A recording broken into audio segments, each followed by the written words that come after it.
Seja muito bem-vindo ou bem-vinda à continuação do nosso seminário a respeito do conceito de pecado. E nós estamos respondendo pela Bíblia o que é pecado.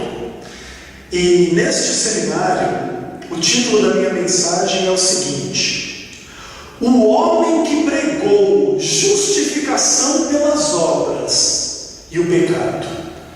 Abre aí a sua Bíblia em Tiago capítulo 2, versos 14 a 26. Eu espero que você que esteja assistindo esse vídeo consiga acompanhar na sua própria Bíblia as leituras que vamos fazer, para que você possa se concentrar de uma forma especial na mensagem. E Tiago capítulo 2, a partir do verso 14 até o final do capítulo, vai nos dizer assim: meus irmãos, qual é o proveito se alguém disser que tem fé, mas não tiver obras? Pode, por acaso, semelhante fé salvá-lo? Se um irmão ou uma irmã estiverem carecidos de roupa e necessitados do alimento cotidiano, e qualquer dentre vós lhes disser: ide em paz, aquecei-vos e fartai-vos, sem contudo lhes dar o necessário para o corpo, qual é o proveito disso? Assim também a fé, se não tiver obras, por si só está morta. Mas alguém dirá: tu tens fé e eu tenho obras. Mostra-me essa tua fé sem as obras, e eu, com as obras, te mostrarei a minha fé. Crês tu que Deus é um só? Fazes bem. Até os demônios creem e tremem. Queres, pois, ficar certo, ó homem insensato, de que a fé sem obras é inoperante? Não foi por obras que Abraão, nosso pai, foi justificado, quando ofereceu sobre o altar o seu próprio filho, Isaque. Vês como a fé operava juntamente com as suas obras. Com efeito, foi pelas obras que a fé se consumou. E se cumpriu a escritura, a qual diz: ora, Abraão creu em Deus, e isso lhe foi imputado para a justiça, e foi chamado amigo de Deus. Verificais que uma pessoa é justificada por obras, e não por fé somente. De igual modo, não foi também justificada por obras a meretriz Raabe, quando acolheu os emissários e os fez partir por outro caminho? Porque assim como o corpo sem espírito é morto, assim também a fé sem obras é morta. Tiago conduz os seus leitores há uma questão crucial, importantíssima para a vida cristã. Porque a vida cristã é a vida da fé, é a vida de quem crê em Deus, de quem crê em Cristo, de quem crê no amor, de quem crê na graça, no perdão, na lei de Deus, na palavra de Deus, nas profecias do Antigo Testamento, no Novo Testamento. Essa é a vida cristã. E Tiago, ele vai desenvolver o seu pensamento, e ele vai dizer assim: uma fé sem obras, ela é uma fé que não salva. Ele faz isso através de uma pergunta, mas a resposta é essa: poxa, que fé é essa que não tem obras? Essa não é uma fé verdadeira, e a fé verdadeira é a que salva. Uma fé não verdadeira não salva. E a partir daí, Tiago vai começar a fazer uma comparação entre duas pessoas diferentes. Um tem fé, é isso que pelo menos é o que ele diz. E aí Tiago se coloca assim, dizendo assim: me mostre a sua fé sem as obras, porque eu, da minha parte, através das minhas obras, eu vou te mostrar a minha fé. E aí ele diz assim: mas você crê em Deus, faz muito bem de crer em Deus, que Deus é um, e etc. Agora, os demônios também creem. E eles tremem de medo de Deus. E aí Tiago vai apresentar o exemplo do patriarca Abraão. Ele vai dizer assim: não foi por obras que Abraão foi justificado. Quando? Quando ofereceu o próprio filho Isaque em sacrifício. Esse relato está lá em Gênesis capítulo 22. E aí ele conclui: verificais que uma pessoa é justificada por obras e não por fé somente. Sabe que esse texto de Tiago, ele nem mesmo seria polêmico, não fosse por alguns textos do apóstolo Paulo, que aparentemente são antagônicos a essa ideia expressa na carta de Tiago. E eu queria mostrar um pouquinho dessa discussão para vocês em Paulo. Abra sua Bíblia, Romanos capítulo 3, versos 19, verso 20, verso 28 e capítulo 4, versos 1 a 8. Vamos ler essa porção da carta aos Romanos. E tenha em mente tudo isso que a gente estudou em Tiago, para que você possa perceber um pouquinho das implicações complicadas dessa discussão em relação à teologia do Novo Testamento.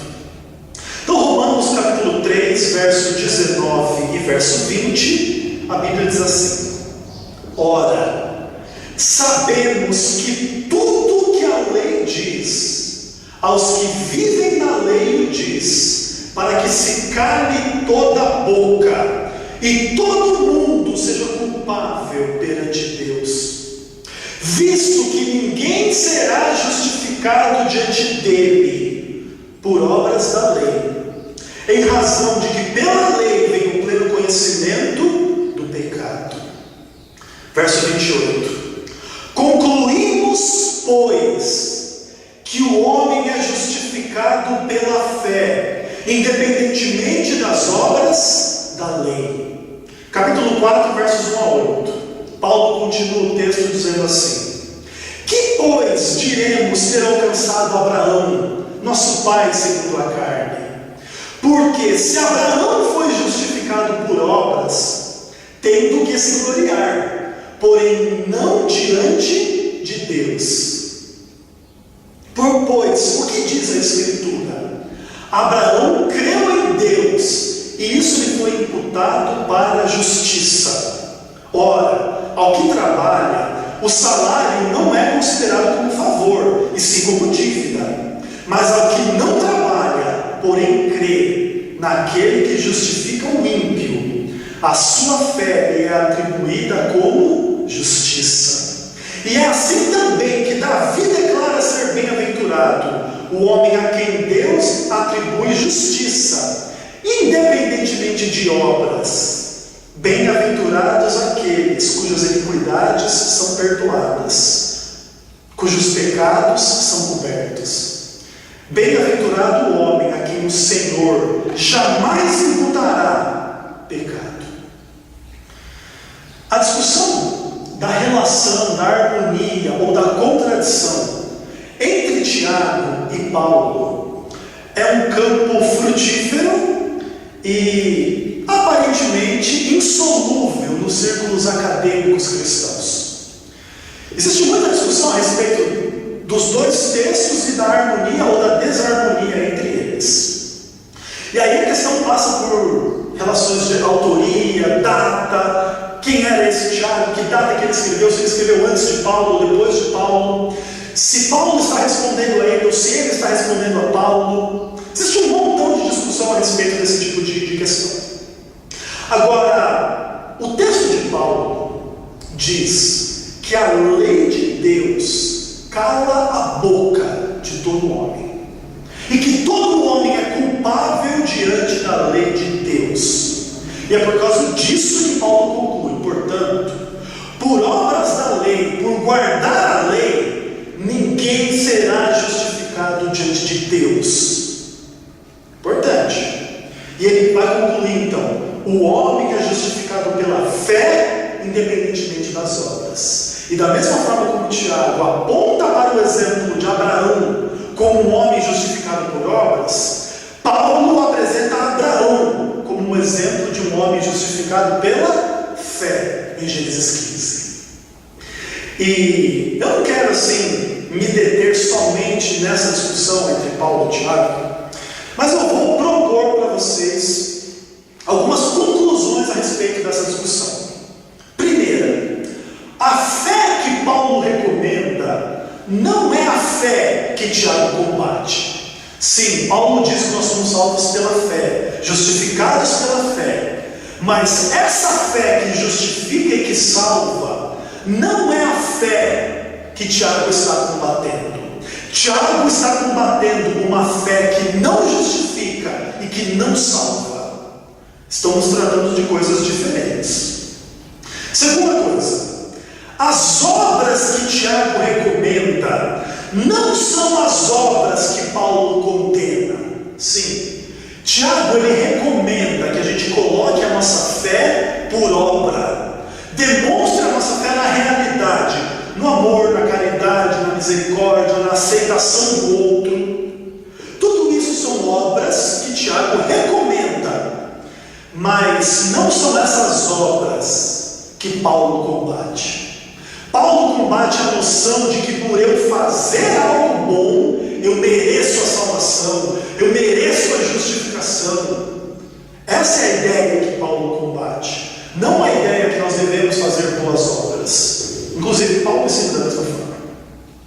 Uma outra questão que pode ser percebida é a seguinte: Paulo está escrevendo para pessoas com um falso conceito de obras. Talvez ali em Roma existiam pessoas com essa ideia: eu vou fazer isso para me salvar. E Paulo diz: não, a lei de Deus vai calar a sua boca e você só vai poder ser justificado pela fé. É só isso. Não adianta você confiar nas suas obras. E talvez em Roma algumas pessoas estariam confiando nas suas obras para a salvação. Por um outro lado, provavelmente Tiago está escrevendo para pessoas que tinham um falso conceito de fé. Eles achavam que a fé era algo assim teórico, um assentimento intelectual, etc. Eu creio em Deus, então para mim já estou salvo. Mas não colocava essa fé em Deus na realidade da sua vida. Eu tenho fé no amor, mas eu não pratico o amor. Eu tenho fé na lei de Deus, mas eu não pratico a lei de Deus. Eu tenho a fé no perdão, mas eu não pratico o perdão para com o meu próximo. E Tiago vai combater essa falsa noção de fé, porque essa falsa fé, ela não salva.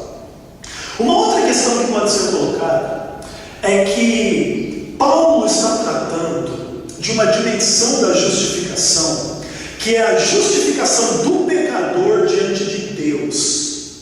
E se o pecador já cometeu um pecado, vamos pensar que o pecador pecasse um pecado em toda a sua vida, esse pecado seria suficiente para impedir a justificação pela lei, porque a lei de Deus é perfeita e não admite transgressão. Então, para você ser justificado por lei, pela lei, você nunca poderia ter transgredido a lei, em nenhum sentido, em nenhum momento da sua vida. E Paulo está tratando dessa justificação diante de Deus. Ele diz: essa justificação não ocorre pela lei. Por outro lado, Tiago está tratando de uma dimensão de justificação dentro do âmbito humano. Ele está comparando pessoas. Olha, uns que têm fé, mas não têm obras, o outro pela obra mostra a fé.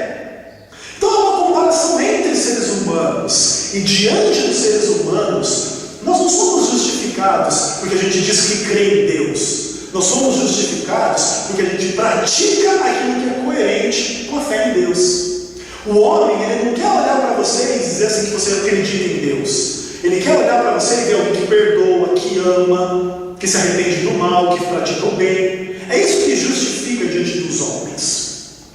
Uma outra ideia que pode ajudar a gente a entender essas relações entre Tiago e Paulo é a questão de que a justificação em Paulo é uma declaração de Deus. Deus declara o pecador justo pela fé. Em Tiago existe uma comprovação de que essa justificação pela fé produziu boas obras. Então as obras comprovam a justificação pela fé. Esse é o argumento que Tiago faz.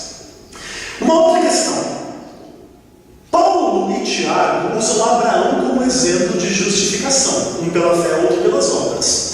Mas eles usam momentos distintos da vida de Abraão. Paulo diz assim: Abraão creu em Deus, e isso foi imputado para a justiça, como se ele fosse justo, mesmo tendo sido pecador. Então ele creu, e pela fé foi considerado justo. Tiago já aponta para outro momento. Além de Abraão ter acreditado em Deus, ele foi coerente. Quando Deus pediu para ele sacrificar o filho dele, ele creu em Deus. E ele acreditava que Deus poderia mesmo devolver Isaac dentre os mortos. Abraão nunca tinha visto um morto ressuscitar, mas ele acreditava no poder de Deus. Para concluir essa ideia entre Tiago e Paulo, é importante entender que existe harmonia entre os escritores da Bíblia. E essa harmonia entre Paulo e Tiago, ela pode ser vista tanto na obra de Paulo quanto na obra de Tiago. Paulo vai escrever assim, olha, Gálatas capítulo 5, verso 6.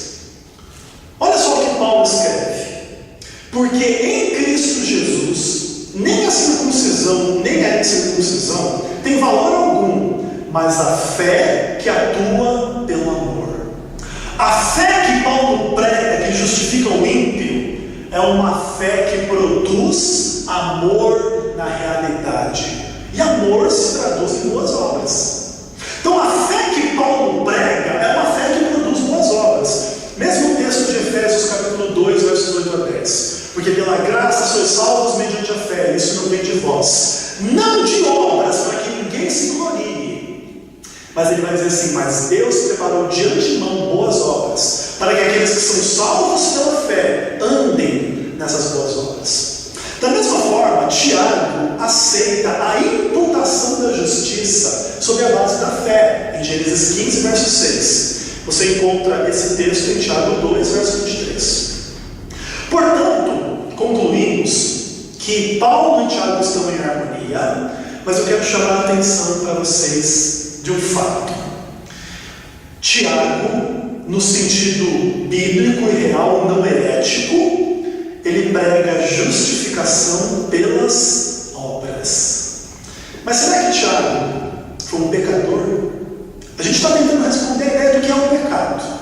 Será que alguém que prega justificação por obras é um pecador? Abre a sua Bíblia em Lucas capítulo 9, versos 51 até o verso 56. Dá uma olhadinha aí nesse texto. Jesus está indo para Jerusalém e ele passa por Samaria. E a Bíblia diz assim: e aconteceu que, ao se completarem os dias em que deveria ser assunto ao céu, manifestou no semblante a intrépida resolução de ir para Jerusalém, e enviou mensageiros para o antecederem. Indo eles, entraram numa aldeia de samaritanos para lhe preparar pousada, mas não o receberam, porque o aspecto dele era de quem decisivamente ia para Jerusalém. Vendo isso, os discípulos Tiago e João perguntaram: Senhor, queres que mandemos descer fogo do céu para os consumir? Jesus, porém, voltando-se, os repreendeu e disse: vós não sabeis de que espírito sois, pois o Filho do Homem não veio para destruir as almas dos homens, mas para salvá-las. E seguiram para outra aldeia.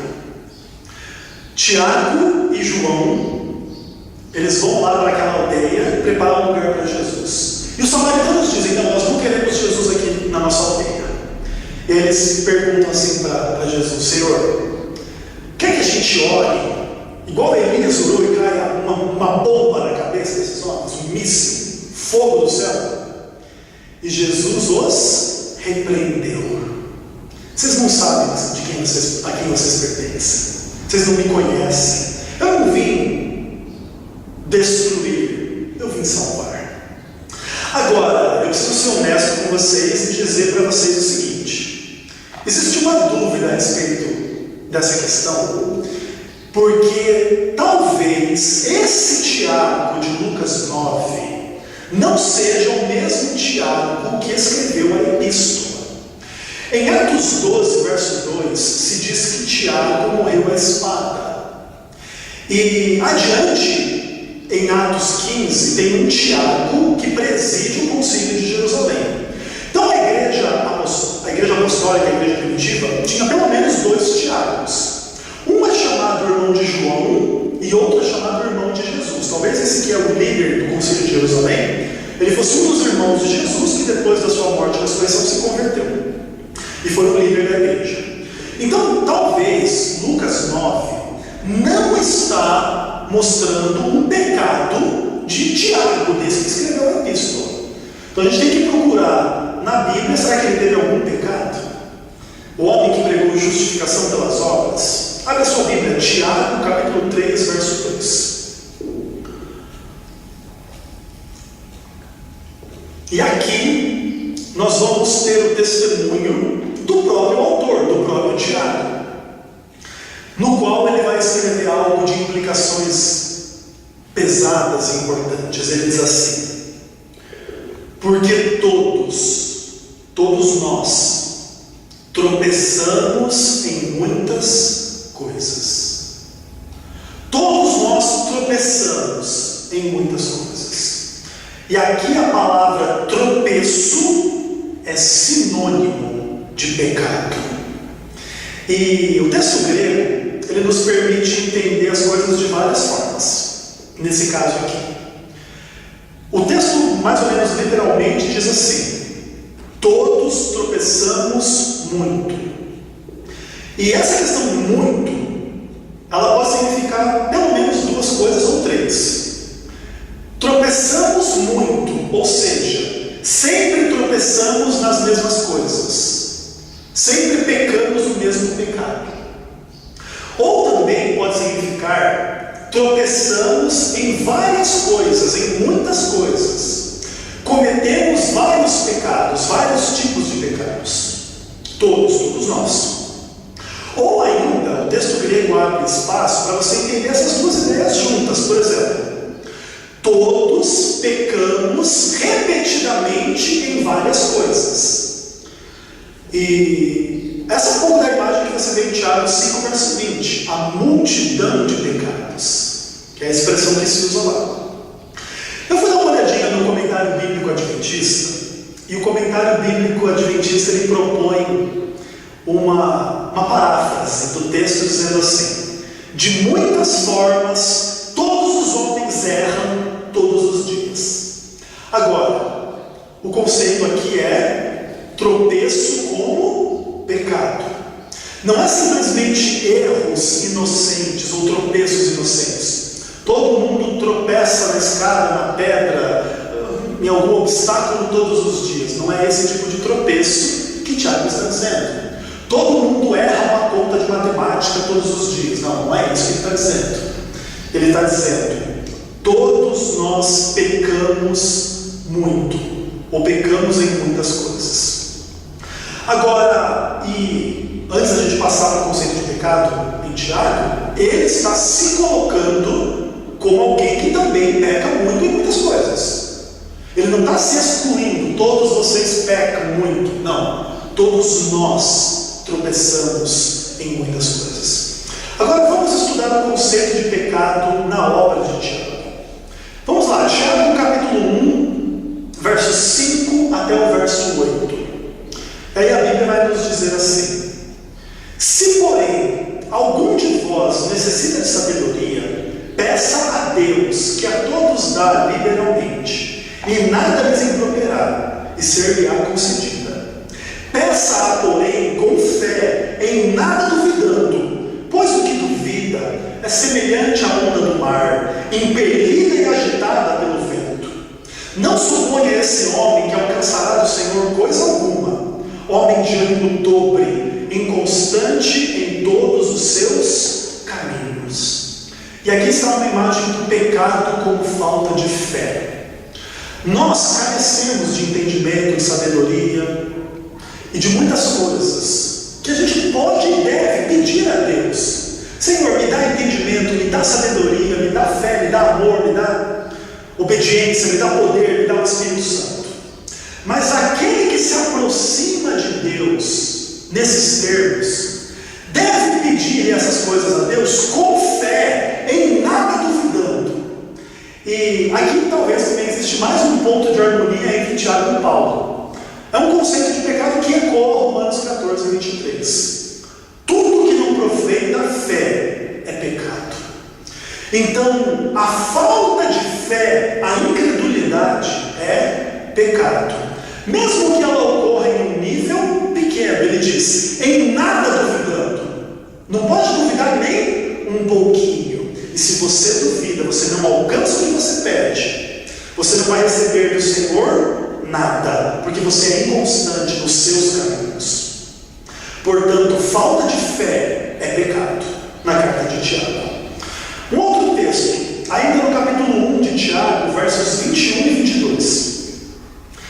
E aí Tiago vai dizer assim: portanto, despojando-vos de toda impureza e acúmulo de maldade, acolhei com mansidão a palavra em vós implantada, a qual é poderosa para salvar a vossa alma. Tornai-vos, pois, praticantes da palavra, e não somente ouvintes, enganando-vos a vós mesmos. Dentro desse conceito de pecado, pecado é algo que significa a falta da prática da verdade. Por exemplo, você sabe que você deve devolver o dízimo. A falta da prática da verdade, ela é pecado. Você sabe que você deve confessar os seus pecados. A falta da confissão é ela mesma um pecado. Você sabe que você deve amar as pessoas. A falta do amor, da prática do amor, é pecado. E Tiago, por toda a sua carta, ele demonstra ter uma visão bem prática da vida cristã. Mesmo o texto que a gente leu de justificação pelas obras, é bem prático, uma coisa real, palpável, que as pessoas podem ver, podem ter a dimensão, elas podem entender e perceber na realidade aquilo. E quem não pratica a verdade, ele diz, engana a si mesmo. Quem não se arrepende e não confessa os seus pecados, sendo esse o seu dever, não pratica a verdade, está se enganando. Quem não ama as pessoas não pratica a verdade, está se enganando, e assim por diante. Agora, um outro conceito de pecado radical na carta de Tiago está no capítulo 4, verso 17. Um texto bem famoso a respeito do pecado, onde o apóstolo Tiago diz assim: portanto, aquele que sabe o bem que deve fazer e não o faz, nisso peca. É o pecado como negligência, que é bem praticamente idêntico ao pecado de você não praticar o que você sabe, não praticar a verdade. Sabe que essa dimensão de pecado, ela nos conduz a uma ideia assim muito radical, porque todos nós sabemos que nós devemos nos amar uns aos outros, dentro de casa, dentro da igreja, na sociedade, etc. E esse amor com o qual a gente deve nos amar é um amor paciente, sem malícia, sem vaidade, sem egoísmo e etc. O amor lá de 1 Coríntios 13. Só que assim, a gente sabe que deve amar todo mundo com aquele amor, mas nós falhamos em fazer isso. E nessa falha a gente peca. Nós sabemos que nós devemos nos envolver com a missão da igreja. E quando a gente não se envolve com a missão da igreja, a gente peca. Nós sabemos que nós devemos levar às pessoas a palavra de Deus como ela é, ao mundo. Quando a gente leva às pessoas somente o que nos interessa dentro da palavra de Deus, somente aquilo que nos satisfaz e não toda a verdade, a gente peca. E aí a gente chega à triste conclusão que todos os seres humanos são pecadores. Tiago 3, verso 2. Todos erramos muito. Agora vamos partir adiante aí. Tiago 2, versos 8 a 10. Esse talvez seja o conceito mais radical de pecado em toda a Bíblia e na carta de Tiago também. Então Tiago escreve assim: se vós, contudo, observais a lei régia, segundo a Escritura, amarás o teu próximo como a ti mesmo. fazeis bem. Se todavia fazeis acepção de pessoas, cometeis pecado, sendo arguidos pela lei como transgressores. Pois qualquer que guarda toda a lei, mas tropeça em um só ponto, se torna culpado de todos. Tiago demonstra que a falta de amor é pecado. E não é simplesmente a falta de amor qualquer, um pouquinho de amor. É a falta do amor perfeito. E não só nos relacionamentos mais íntimos dentro da família e da igreja, mas de uma forma geral. E ele está querendo chamar a nossa atenção dizendo assim: olha, se você ama o próximo, você faz bem, você está cumprindo ali a lei da Escritura.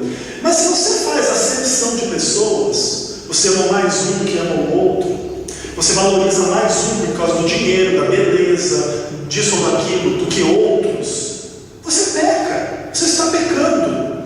E sabe que esse pecado da falta de amor é o conceito mais radical de pecado. Porque aí não é só o pecado assim, da transgressão deliberada, é o pecado do nosso coração, que a gente não consegue amar as pessoas como a gente deveria. A gente luta, a gente se esforça, mas a gente percebe que muitas vezes nós damos muito mais atenção a algumas pessoas do que outras. Temos muito mais carinho por umas pessoas do que por outras. E, por exemplo, de vez em quando você tem situações assim. Tem namorado, namorada, que dá mais amor, mais atenção ao namorado ou à namorada do que ao pai e à mãe. Faz acepção de pessoas de forma terrível. Dá mais atenção, é mais amigo do namorado ou da namorada do que do pai e da mãe. E aí você percebe, né, quanto que é radical o problema da humanidade. E da mesma forma, vamos pensar que você não tem esse problema. Você valoriza mais o seu pai e a sua mãe do que o seu namorado ou namorada. Ótimo. Mas será que você valoriza todas as pessoas? Será que você se dá bem com todas as pessoas? Será que você quer a salvação de todas as pessoas? Será que você ama a todos com amor cristão, verdadeiro, genuíno, que se dirá perfeito? Então essa é uma pergunta que sempre vai ter uma resposta. E a resposta é: todos nós tropeçamos muito. Mais um conceito de pecado aí no próprio capítulo 2, a continuação do texto que a gente leu, a partir do verso 11, Tiago diz assim: porquanto aquele que disse não adulterarás, também ordenou não matarás.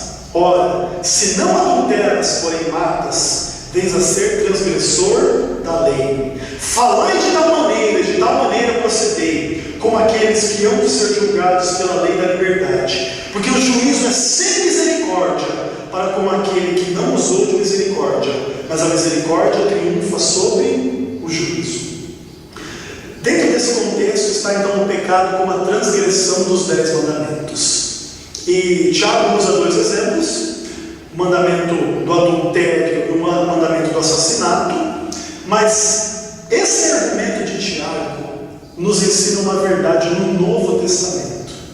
Os cristãos devem guardar todos os 10 mandamentos: não ter outros deuses, não adorar imagens, não falar o nome de Deus em vão, guardar o sábado, honrar pai e mãe, não matar, não adulterar, não roubar, não mentir e não cobiçar o que não é seu. Essa lei é uma lei para ser obedecida, todos os seus mandamentos por completo, inclusive no Novo Testamento. Esse é o ensino da carta de Tiago. Existe uma outra ideia de pecado dentro da carta de Tiago, capítulo 4, versos 11 e 12, onde a Bíblia diz assim: irmãos, não faleis mal uns dos outros. Aquele que fala mal do irmão ou julga o irmão, fala mal da lei e julga a lei. Ora, se julgas a lei, não é observador da lei, mas juiz. Um só é o legislador e juiz, aquele que pode salvar ou fazer perecer. Tu, porém, quem és que julgas o próximo? Sabe que essa ideia de julgar, ela remonta a Cristo. Não julgueis para que não sejais julgados. E aí aquela ideia: com a medida que você julgar, você será julgado. E muito se debate a respeito disso, né? Às vezes as pessoas pensam que que não julgar quer dizer não dar opinião, ou todo mundo que dá uma opinião está julgando. E às vezes a gente se envolve nessa discussão toda com o objetivo de justificar o fato de que a gente julga e que a gente fala mal uns dos outros. Aí aquele pastor daquela igreja universal, aquele ladrão. Aí eu quero dizer que isso não é pecado que eu estou fazendo? Veja bem, eu estou falando a verdade, eu não estou julgando. E é complicado a gente se envolver com esse tipo de argumentação. Você está querendo se justificar pelo que você faz. Mas não é melhor você ler a Bíblia e aceitar o que ela diz? Irmãos, não falem mal uns dos outros. Eu sei que é difícil, eu mesmo pego esse pecado. Muitas vezes, todos nós pensamos muito, Tiago 3, verso 2. Só que não adianta, porque a gente peca, a gente tentar interpretar isso querendo dizer que não, isso então não é pecado.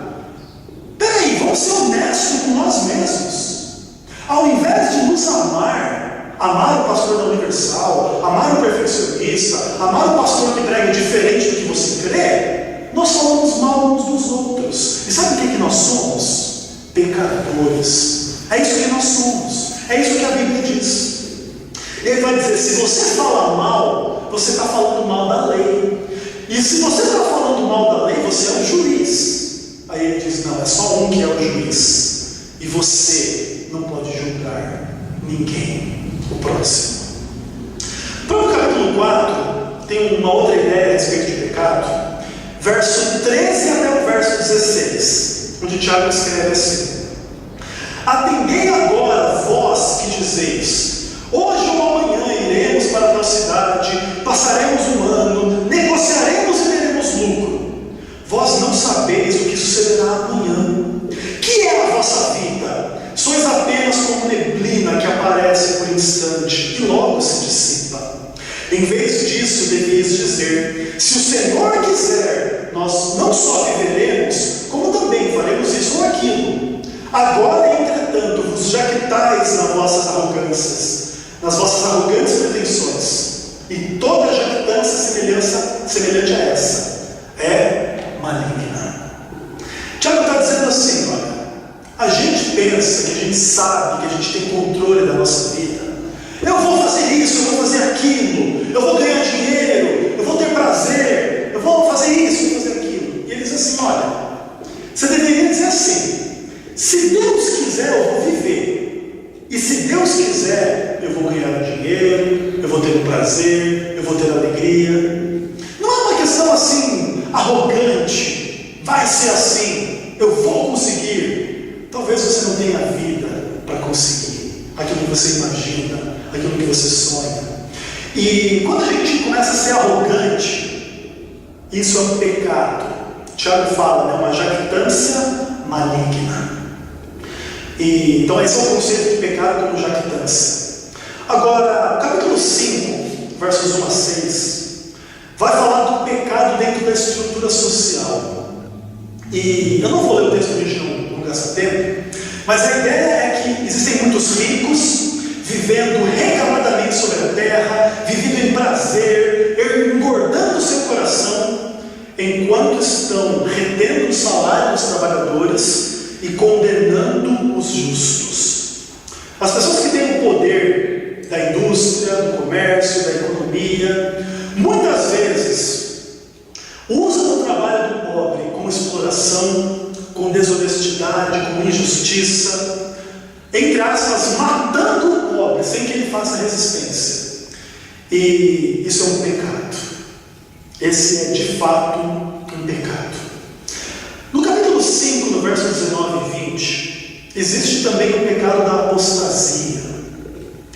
E nos últimos 2 versos da carta de Tiago, onde ele escreve assim: meus irmãos, se algum dentre vós se desviar da verdade e alguém o converter, sabei que aquele que converte o pecador do seu caminho errado salvará da morte a alma dele e cobrirá multidão de pecados. Tiago ele trabalha com o pressuposto que dentro da comunidade cristã para a qual ele escreve, era possível que alguém viesse a se desviar da verdade. E quando alguém se desvia da verdade, é também responsabilidade da igreja, daqueles que não se desviam, ir atrás do pecador e ser instrumento do Espírito Santo no convencimento dele. E se você convencer o pecador, não é você que convence o Espírito Santo, mas se você for um veículo dessa convicção, você vai salvar a alma dele da morte e cobrirá a multidão de pecados. O texto grego também é ambíguo. Essa multidão de pecados pode ser do pecador que se desviou, ou também daquele que converteu ele. Ao você salvar outros, você também cobre multidão de pecados seus.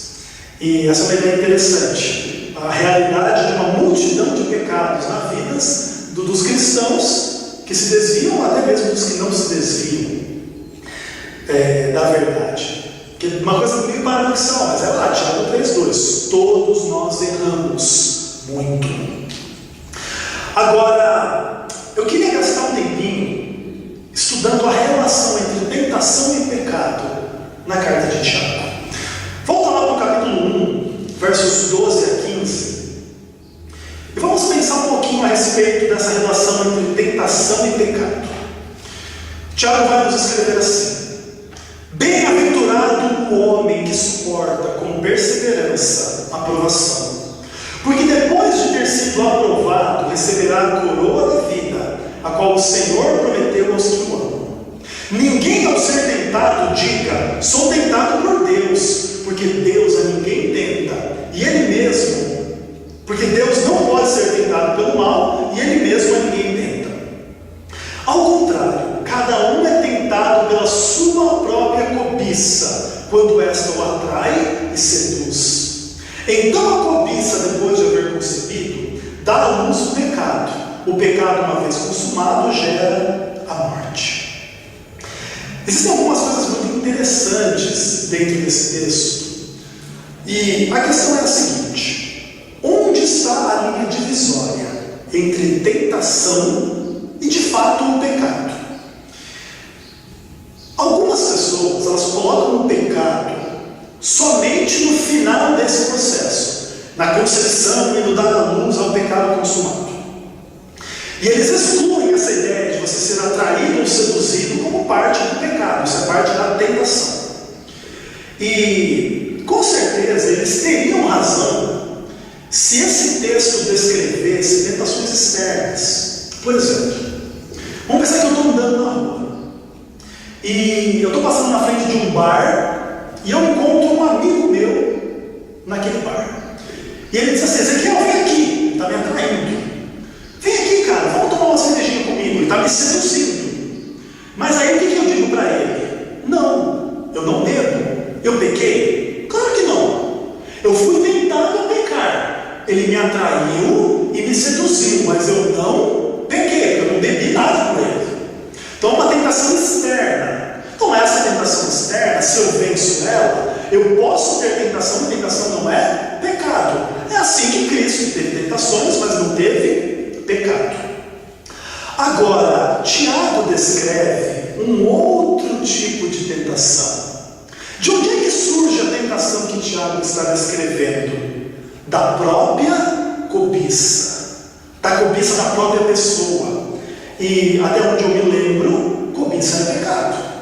Não cobiçarás. Cobiçar é a transgressão da lei de Deus. Por exemplo, entenda uma coisa. Quando uma mulher diz para mim: Ezequiel, eu quero fazer sexo com você, vem aqui, ela está me seduzindo. O pecado está vindo de fora. Agora, quando eu tenho cobiças sexuais no meu coração e elas me atraem, elas me seduzem e eu peco, onde é que começa o pecado? Perceba que Jesus coloca o pecado na simples intenção do coração. Quem olhou para uma mulher com intenção impura já cometeu adultério com ela. De forma que, se eu tenho adultério no meu coração e esse adultério começa a me atrair e me seduzir e conceder e dar a luz ao pecado, será que o pecado é só quando eu cometo o adultério? Jesus diz que não. Jesus diz que o pecado já é real, já é adultério no coração. De forma que tentar estabelecer essa diferença entre tentação e pecado em Tiago 1, versos 14 e 15, é fruto da tentativa de dizer que seres humanos são tentados, mas podem não pecar. E isso é verdade. Eu concordo com isso. A gente pode ser tentado e não pecar quando essa tentação vem de fora. Agora, essa não é toda a verdade. Entenda o seguinte: existem tentações que só existem em nós em função de pecado em nós. Uma coisa é uma pessoa me convidar a fazer um pecado. Outra coisa é eu ter pecado e esse pecado me atrair, me seduzir para ser realizado. É outra coisa, como o exemplo do pecado sexual que eu acabei de dar. Então, existem tentações que não são pecado, que não envolvem o pecado da pessoa que é tentada. Mas existem sim tentações que envolvem pecados que a pessoa que é tentada tem. Pensa o seguinte: eu tenho um vício no cigarro. Em função do pecado que eu tenho, eu sou tentado a fumar cada vez mais. Então, a tentação ela já age no ambiente do pecado que eu tenho. Obviamente, se eu não fumo, não tenho vício, alguém me oferece um cigarro, é uma tentação diferente, uma tentação que vem de fora, não vem do meu pecado. Isso é importante. De qualquer forma, a tentativa que essas pessoas fazem de diferenciar tentação e pecado tem um objetivo. E o objetivo é chegar à seguinte conclusão: eu posso ser tentado e não pecar em nenhum sentido. Eu sou vitorioso contra o pecado. Agora, a Bíblia não abre espaço para essa possibilidade. Não existe homem justo sobre a terra que faça o bem e que não peque. Eclesiastes capítulo 7, verso 20. As pessoas tentam torcer a Bíblia de toda forma para querer ensinar que é possível não pecar em sentido absoluto. Mas a palavra de Deus ensina outra coisa. Não existe homem que, à semelhança de Cristo, tenha apenas tentações e não pecados. Hebreus 4, verso 15. Cristo sim foi tentado e não teve pecado, mas os outros seres humanos são tentados e têm pecado. Essa é a realidade. Para terminar, a carta de Tiago é uma obra que teria tudo para manter uma visão pequena de pecado e alguma espécie de perfeccionismo cristão. Tiago fala de perfeição. Capítulo 1, verso 4, capítulo 3, verso 2. Se alguém não erra no que fala, é varão perfeito. Também Tiago fala de se guardar incontaminado do mundo, Tiago 1, 27. Tiago também fala de não transgredir nenhum dos 10 mandamentos, Tiago 2, verso 10. E também Tiago fala de justificação pelas obras, Tiago 2, versos 14 e 26. Tudo isso mostra que a carta de Tiago tem tudo para ser perfeccionista e declarar vitória absoluta contra o pecado. Mas a carta de Tiago é verdade da palavra de Deus. E mesmo defendendo tudo isso, Tiago afirma: todos nós tropeçamos em muitas coisas. Não existe perfeccionismo em Tiago. Tiago ensina tudo isso e ele diz: e nós pecamos em muitas coisas. Você entende por que é importante estudar a Bíblia, como a Bíblia é? Se você isolar algumas passagens da Bíblia, você pode acabar ensinando aquilo que é contrário à Escritura. É por isso que se exige uma atenção a esses aspectos, que muitas vezes são negligenciados. E aí o que acontece? Quando a gente negligencia o estudo da Bíblia, qualquer mentira, qualquer vento de doutrina nos afasta da verdade. e nos coloca no caminho do erro, em colisão com o que a palavra de Deus ensina. Não quer você tomar mais tempo com o estudo da Bíblia, com seriedade, com profundidade, para que você possa entender não somente o tema do pecado, mas todos os temas sobre Deus, sobre a salvação, a volta de Jesus. Não quer você entender a verdade de Deus? Lembra do que Tiago diz: peça a Deus e Deus vai dar entendimento, mas peça com fé, em nada duvidando. Não duvide que Deus pode te fazer entender a palavra dele. Ele deu a sua palavra com todas as complicações ou com todas as complexidades que a Bíblia contém, mas Deus te deu uma Bíblia assim porque Ele sabe do teu potencial de entender a verdade e, acima disso, de aceitar a verdade, ser salvo por ela e viver uma vida cristã correta. E quando pecar, porque todos os cristãos pecam, buscar de Jesus Cristo a misericórdia, a graça e o poder para vencer esse pecado. E cada vez mais, e cada vez mais, e cada vez mais, até ser dia perfeito. Que a graça de Jesus Cristo te dê essa experiência. Não quer você orar por ela? Vamos orar comigo por essa experiência. Papai do céu, eterno, querido e maravilhoso, em nome de Jesus Cristo, muito obrigado pela tua palavra, Pai. Senhor, obrigado pela carta de Tiago, que é uma carta pequena, uma carta simples, mas que muitas vezes é complicada da gente entender, Pai. Nós queremos te dizer, porém, Senhor, que nós aceitamos a carta de Tiago como a tua palavra, e nós queremos, Pai, ter obras, não somente fé, e nós queremos ser perseverantes, e nós queremos ser guardados e contaminados do mundo. Mas também, Pai, diante da carta de Tiago, nós admitimos que todos nós pecamos em muitas coisas, Pai. Que o Senhor nos perdoe e nos transforme pelos nossos pecados, e nos ensine a te amar, a amar as pessoas e a obedecer todos os teus mandamentos. Dá-nos a tua misericórdia e graça hoje.